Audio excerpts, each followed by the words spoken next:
আজ তোমাদের সাথে শেয়ার করব লাস ভেগাসে যে হোটেলটিতে আমরা ছিলাম সেই হোটেলের কিছু সুন্দর মুহূর্ত।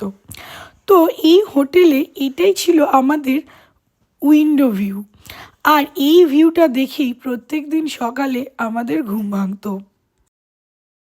খুব ভালো করে দেখলে বুঝতে পারবে উইন্ডোটা কিন্তু স্ট্রেট নয়। তার একটা বিশেষ কারণ হলো আমরা যে হোটেলটিতে ছিলাম সেই হোটেলের শেপটা কিন্তু অনেকটা পিরামিডের মতন।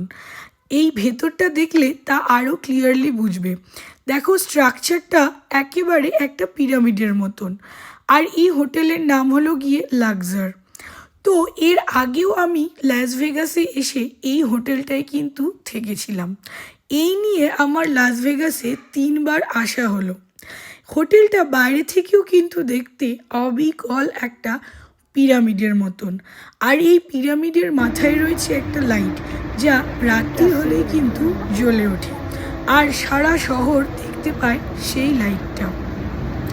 তো ক্রিসমাসের দিন সকালবেলা খুব সুন্দর একটা সানি ওয়েদারে আমরা সকলে মিলে রেডি হয়ে বেরিয়ে পড়েছিলাম।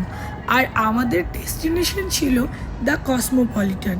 তার কারণ আমাদের লাঞ্চের প্ল্যান সেখানেই করা হয়েছিল। আর এই হলো এই লাক্সারের সেই বিখ্যাত লাইট, যা রাত্রেবেলা সারা শহর দেখতে পায়। ইনফ্যাক্ট এয়ারপোর্ট থেকেও এই লাইটটা খুব সুন্দরভাবে ভিজিবল।